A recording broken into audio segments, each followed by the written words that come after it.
Yo, what's up, guys? Why not be reckless? AK Why Not Be Casting, one of the HCS commentators, and we have another HCS weekly report where today we're going to be talking about the postponing of the Optic Invitational, the reasons why and what ultimately led to the decision, along with more Rostermania. There's more teams, top teams that are scrimming with multiple different players, also getting back to scrims, period, but trying out new teams, and they tried to hide from us, but we caught them, and we're going to talk a little bit about them. So let's get right into it, starting off with, again, that Optic Invitational. Optic put out a 3 minute and 46-second video talking about where we are right now in Halo and where we are with the Rostermania, things being so uncertain with teams. The first domino to fall was that SSG roster, or SSG stealing the Cloud9 roster. That was really the first domino to fall, and there's going to be many to come. You know, we're seeing a lot of the G2 members scrim with other teams. We're seeing a lot of the G1 members scrim with other teams. You know, FaZe have been fairly quiet, and so on and so forth. So there's going to be a lot of moving pieces, and right now it seems to be really tough to try to hold a tournament, being, you know, obviously on top of that being, you know, the fact that it's Christmas time, it was Thanksgiving time not too long ago. Teams also just simply looking for a break. It was really really tough to try to hold a tournament so close after HCS Worlds when teams are really trying to look for that break, and we found that out. Tasha had a few words going into Optic looking to run a great event first and foremost, and with roster changes, holidays, and general unavailability, they felt it wasn't going to meet the quality bar that they and Optic fans expect. At one point, we during the 3 minute and 46 second video here, they said they could have salvaged they could have salvaged the tournament, and instead of having, you know, set teams, having like these mosh pot teams, you know, almost like a draft kind of tournament, you know, this person with this person, yada yada yada, and but they wouldn't have had that synergy. We talked about that multiple times.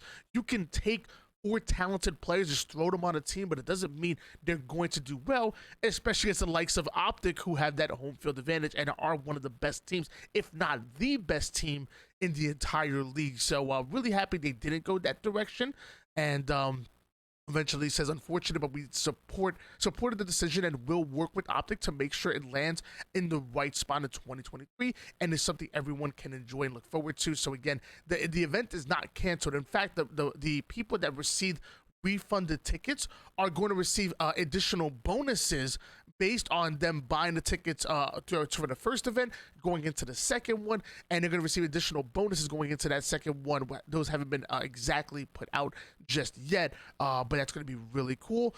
He also mentioned talking about working with additional partners, about additional prize pool, additional money going in, so maybe even a bigger prize pool than it was before, which is really really cool and really interesting, and we'll see exactly where we go with that. But again, want to be very clear that Optic Invitational was postponed, not canceled, and we will be seeing that again, which I'm really happy about, and hopefully it lands in a much better time and creates a lot of hype for the community. We still have an SSG event that's coming up very soon, which sounds to be really fun, and I'll, you know, keep an eye out on that. And then obviously, I think they said late January, early February, we'll see the start of season 2. So the off season really isn't that long. I mean, right now we're already in December right now, so we're talking about a couple months away before things really start speeding up faster than expected. So keep your eyes out for that.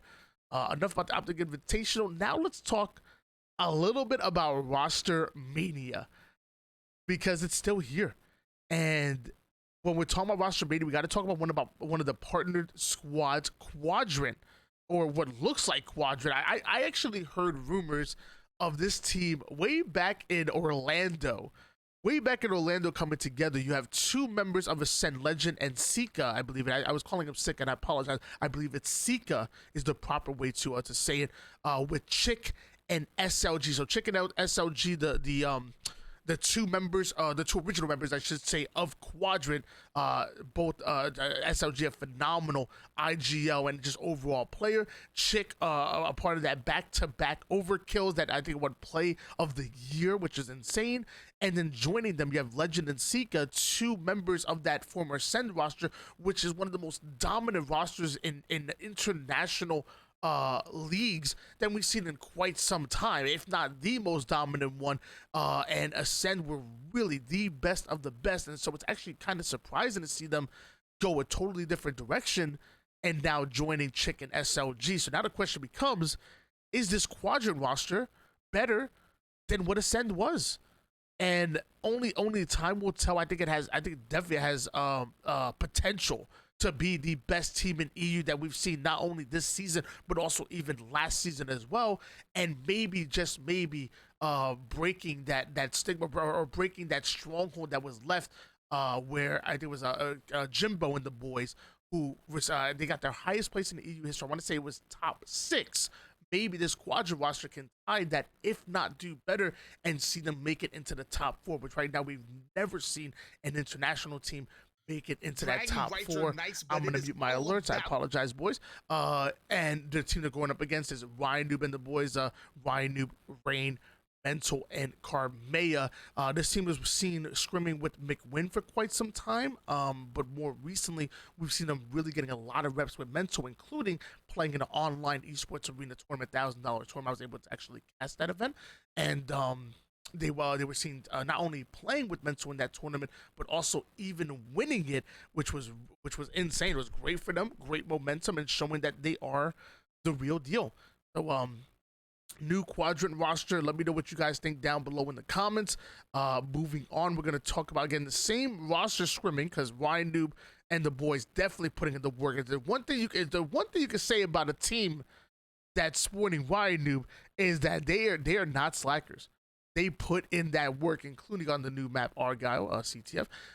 This time they're going up against another partnered roster, not quadrant this time, but Complexity, made up of Monster, Cycle, Vetra, and it looks like they're scrimming with Fnatic's former Zero.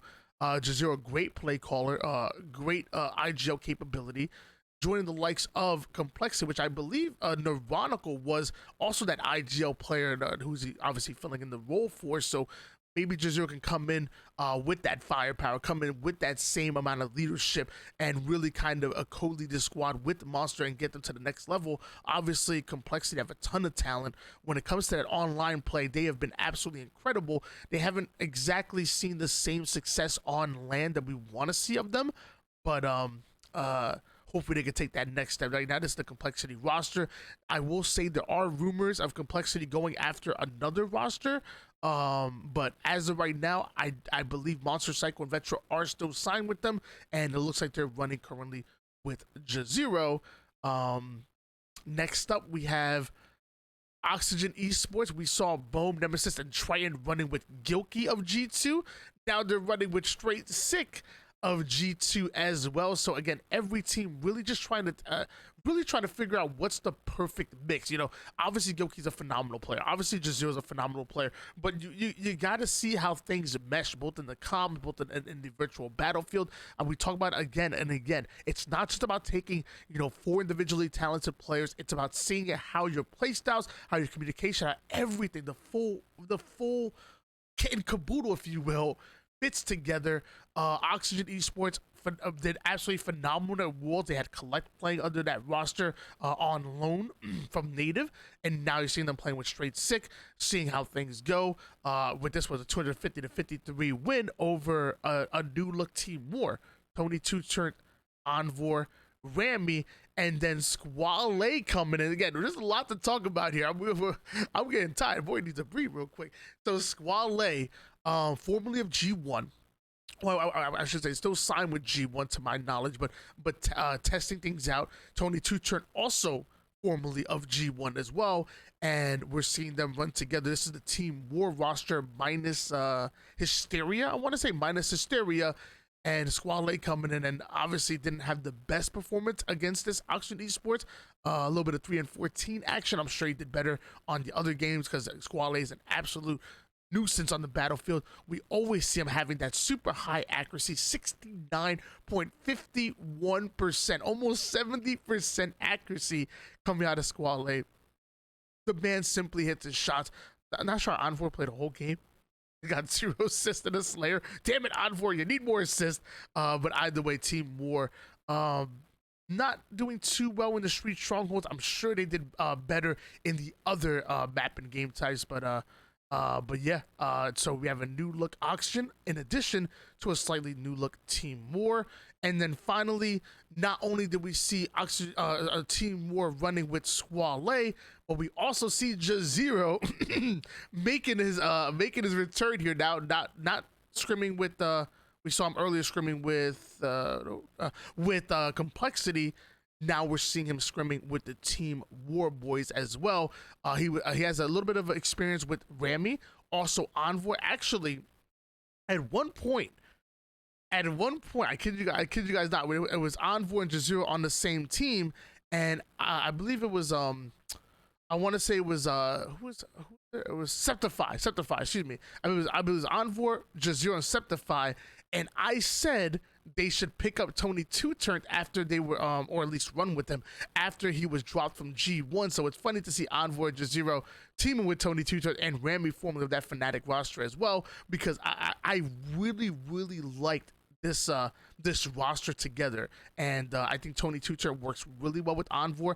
I think he's a player that can get in there, deal so much damage, and then high IQ players like Rami and Envoy and Jazero who were able to pick up the pieces but not overextend, not overextend their lives, can really come in and capitalize off the damage that Tony Two Turn is playing with. And I think it's just a really good mix for this Team War roster. So we'll see exactly what happens going forward. But Team War also putting in the work against, once again, Ryan Doob and the boys who continuously are scrimming even during the off season, and that's going to be your HCS weekly report. Rostermania still in effect. Teams are putting in the work as we get closer and closer to that January mark. SSG going to be the next tournament, and then even season 2 starting up soon.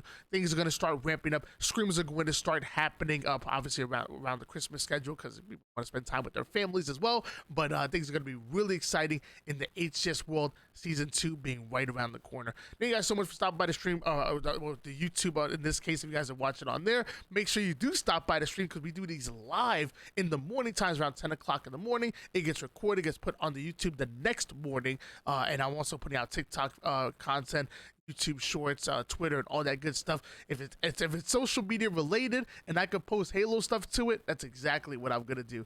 Thank you guys so much for stopping by. Peace out.